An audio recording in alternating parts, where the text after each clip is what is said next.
Good evening, everybody. It's like 11:15 on a Friday night, and of course, I'm home with in my office going over some notes. Okay, so I've got a new dog this week. His name is Diego.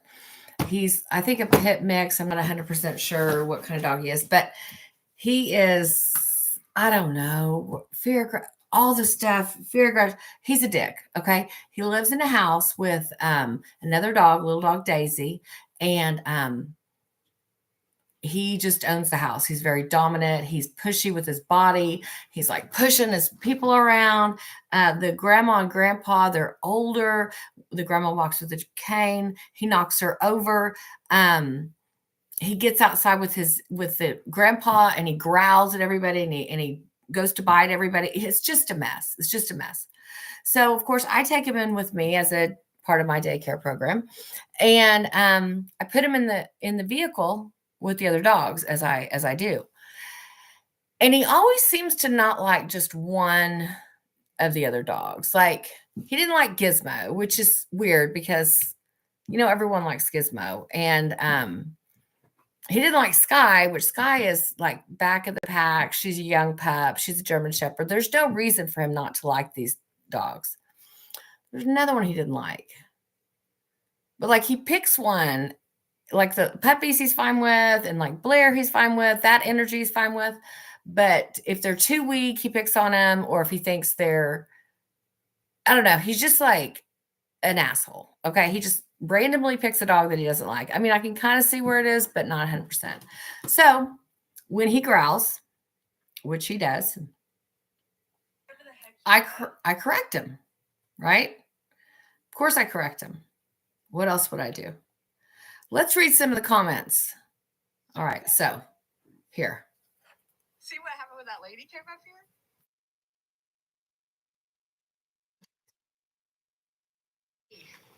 Hi, see, that's my sister. Oh, no. You're not allowed to growl. Stop that now. Okay, so this is the comments I get. Okay. All right, so this isn't training. This is shutting down your dog. Please contact a trainer. I'm the trainer.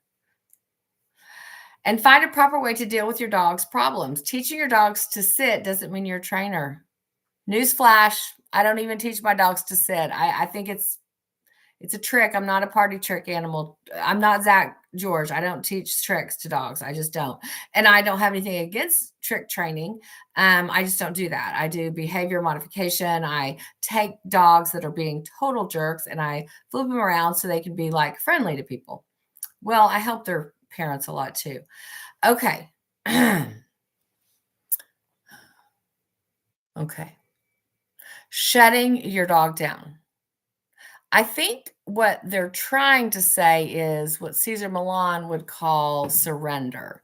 And for some reason, the gentle parenting group of trainers, shall I call them, the positive only, the Karens, perhaps, they do not believe in any kind of correction like that. They say if they're growling, that means they're trying to communicate. Okay. Nobody, dog, man, child, nobody's going to growl at me. Nobody's going to walk. I'm not going to have someone walk up to my car and have a child, a dog, or a man scream and yell at them to get away or growl or bark or make any kind of motion, any kind of acknowledgement that's bad, because it's not bad. And I choose that. They don't pick who they choose to do this with. Is that, I don't know if that's better or not. So let's read some more comments. In all my years of working with dogs, I have not seen a dog go from like quit growling. What the problem is, here's what they think. They think that here's the thing. If they think, okay, let's see. Okay, one person said, this is like telling your kid you're not allowed to cry. No, it's not. No, it's not. No, it's not. It's like telling your kid not to talk back to you, telling your kid to put down whatever violent thing they're doing. It's not. It's not letting you. When your dog growls at you, that's a warning. Even a play growl is a warning and will lead straight to a bite. Now, well eye, lick lipping, that well eye lead to a bite. Silence lead to a bite. Growl lead to a bite, right? You stop that bad behavior. Stop growling. Stop talking back to me. Just stop without losing your cool. You cannot get frustrated. I'm sorry, guys. Don't get frustrated with your dogs. Just that's enough. Okay. And then they'll go, okay, so and you're like, that's enough. And then that's enough. So they're agreeing with you that they're done, but they're going to get the last in. And that's okay. I don't really mind that as much. As long as they've gone from as long as I've taken them from like, down to, and it takes that long. Like it takes just minimal work. It's just got to be a solid correction. You have to not back down to them. It just needs to be no, snap out of it. No. So to growl or not to growl? No, we should not be growling. This is a form of communication that means they're not in a good headspace. They're being jerks and they're telling you, hey, I don't want this around. I'm not going to say, oh, okay, this kid was growling at me, so I just backed away. No, I'm not going to back away or take whatever's bothering. Okay, so the other thing to do is what the other trainers say, the opposite of what I do is, okay, so that the dog was growling at Gizmo. So the comment said, you need to remove the dog out of the car or remove Gizmo out of the car because that's a trigger for the dog.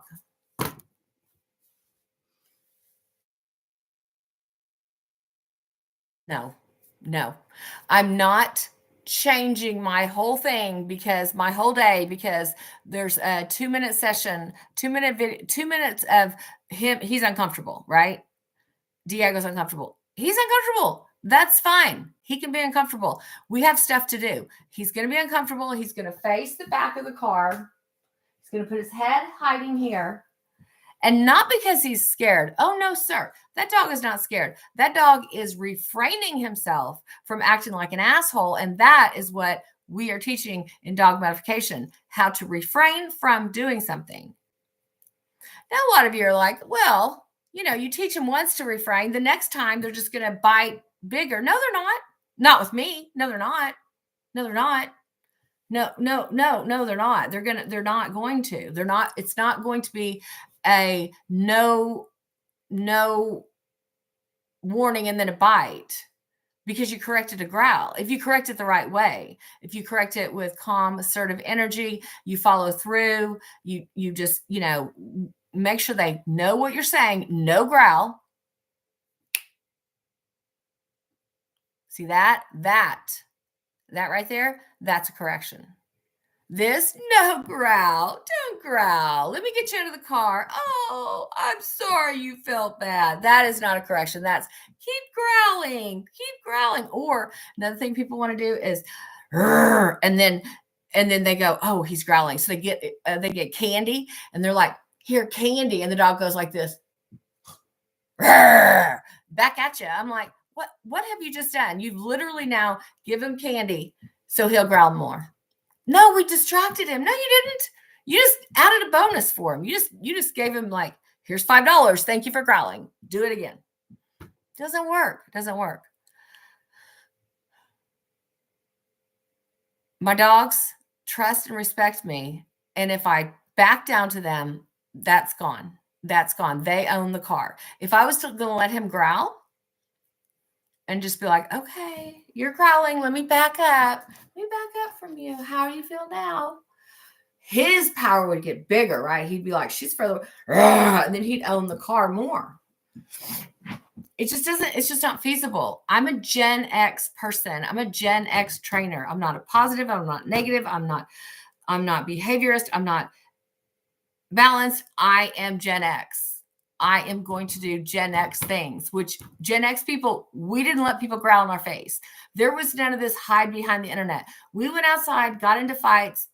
People growled at us. We punched them out. We punched out our siblings. We took care of business, and we grew up great for it. We grew up great. We didn't need all this candy to distract us, you know. Okay. So that is my thing on to growl or not growl. Some of these comments are crazy. Yo, never correct communication. Fix the emotion behind the behavior. The emotion is he's being a dick. The emotion is he doesn't want to be in a car with all the other people. The emotion is he doesn't want to share. The emotion is he's the boss at his house and he can't be the boss of my car and he's arguing with me about it. I will win that argument. We will all be together. We will have a good day. Okay. Fix the emotion behind the behavior. Correcting communication leads to unexpected bites. The dog is clearly scared, lip licking, whale-eyed, crouching, etc. Yes, he's scared. Yes, I know he's scared. He doesn't want to be in there. I get it. I get it. I know. But he's not scared because it's unsafe. He's pissed off. So he looks really scared, but really he's going, I've got to get from pissed off to calm, and I got to get this done so we can go have a good time. And also, I'm going to tell you guys something else that's going to blow your mind. As a dog trainer, I never bring candy. I never bring treats. I don't bring treats for myself nor the dogs. I'm the treat. I'm the treat. My dogs are the treat. Their friends are the treat. They don't need treats. They do not need treats. And our kids don't need this many treats. And if you keep giving your dogs treats, they'll basically be like, that's enough. Like they get overwhelmed. They're not gluttonous like we are. I mean, if they're gluttonous, you probably are gluttonous. Whatever your problems are, you put them on your dog. So people don't like me because I'm like, dude, you need some self-control, impulse control. You need to learn how to say no. You need to quit being a baby. And I can tell it all from their dogs. And the dogs are like, please help me. I don't want to be stuck in this house. I don't want to be stuck here with this lady. I'm always on her lap. We can't even eat in the same room with the other dogs. So much can be fixed by just being a leader and just correcting a problem by saying, no, I don't accept that. That's a boundary you cannot cross. Then once you start doing it, not letting a dog growl at you or growl around you, once you start saying, oh, I'm not letting this happen, you're not going to let your husband growl at you or your kids. Real easy. No, stop. Do not speak to me like that. And if you're afraid to do that with your dog, then you're surely afraid to do that with your kids. And you're probably on medication like Prozac. And then the dog probably is on Prozac. And then you both are just living miserable in a world where we don't correct a growl. Bananas. I'm Pam with Pam's Paw Patrol. Follow me for more advice on how to be a Gen X dog trainer. That's it. Bye-bye.